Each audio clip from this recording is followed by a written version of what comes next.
Hey guys, hope you had enjoyed and appreciated my first video.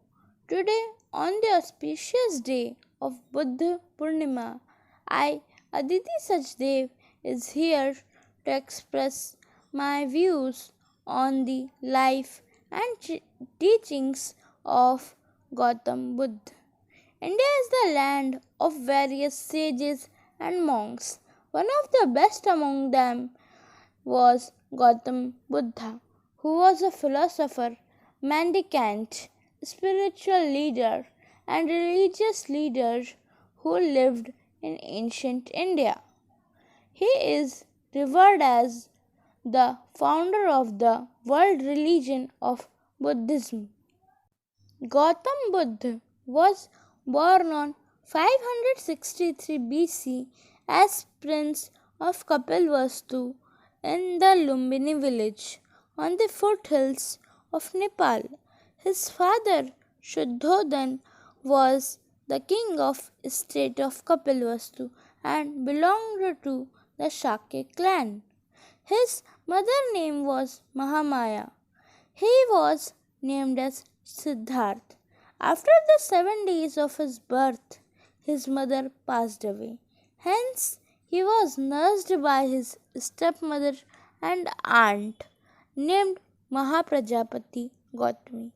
Since he was cradled by her, therefore he was also named as Gautama.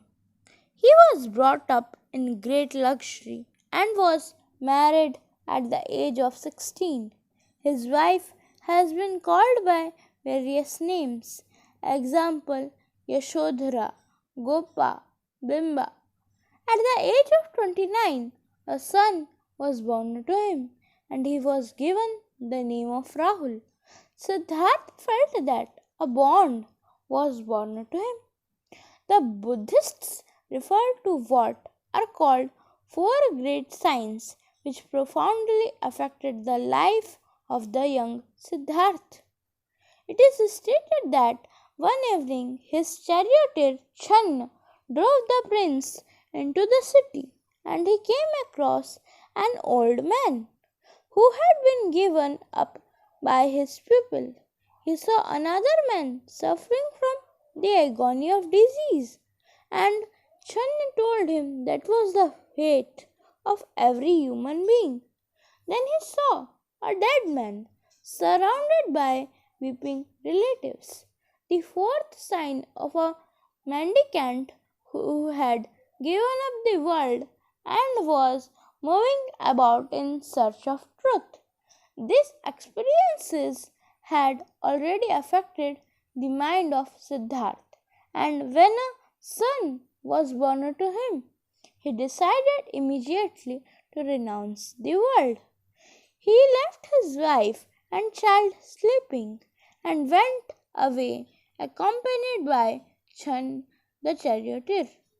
This is known as Mahabhinishraman in Buddhism. After this event, Siddhartha shaved his head on the banks of the river Anoma and wore the kashaya cloths of the monks. Wandering here and there in search of knowledge for 7 years, he first came to Vaishali's ashram of a monk named Alar Kalam.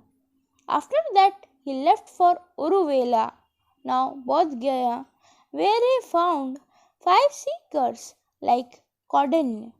After relentless hard work and severe penance for 6 years, at the age of 35, Siddhartha attained enlightenment on the banks of the Niranjana river under the peepal tree of the night of Vaishak Purnima. Buddha came to Sarnath from Uruvela, where he gave his first sermon to 5 Brahmin ascetics, known in Buddhist texts as Dharma Chakra Pravartan. The entry to the Buddhist Sangha first started from here. Mahatma Buddha make the Shudras called Tapas, and Kaliks, the first followers of Buddhism.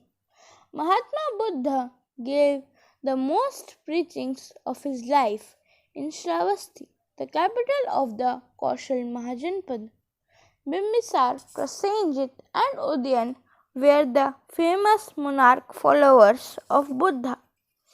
The first principal disciples of the Buddha were Upali and Anand.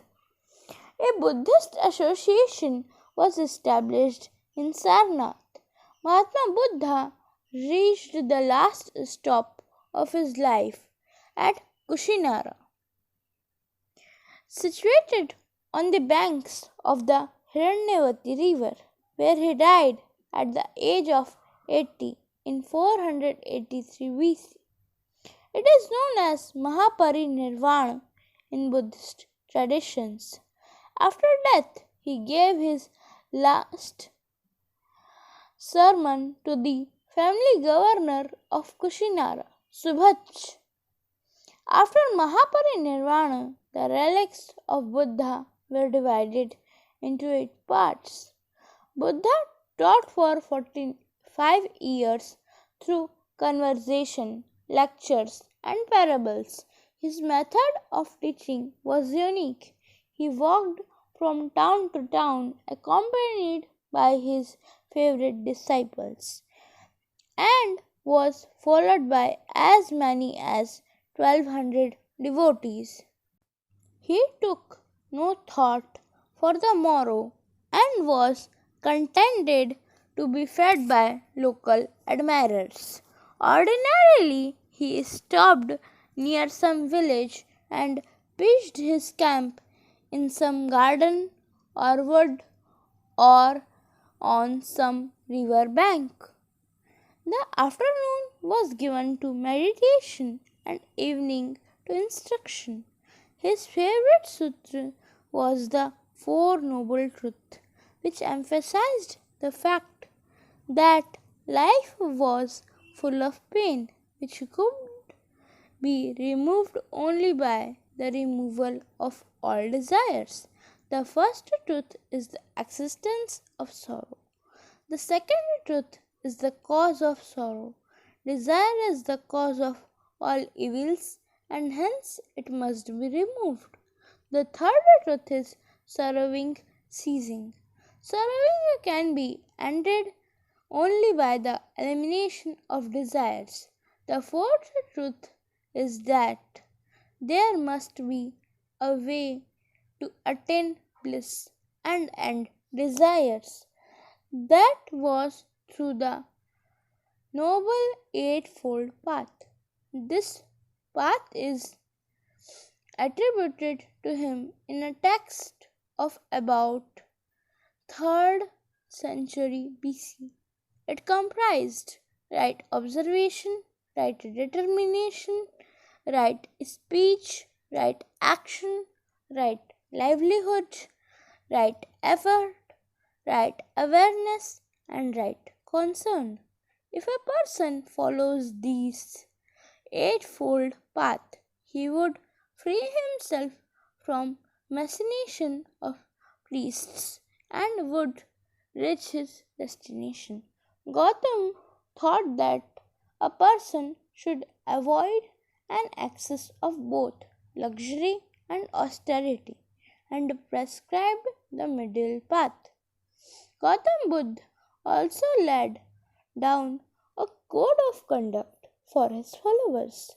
The principal tenets are: first, do not commit violence. Second, do not covet the property of the others. Third, do not use intoxicants. Fourth, do not tell a lie. And fifth, do not indulge in sexual misconduct and adultery. These teachings are common to the social conduct ordained by the virtually all religions. Thank you for listening me and have a great day.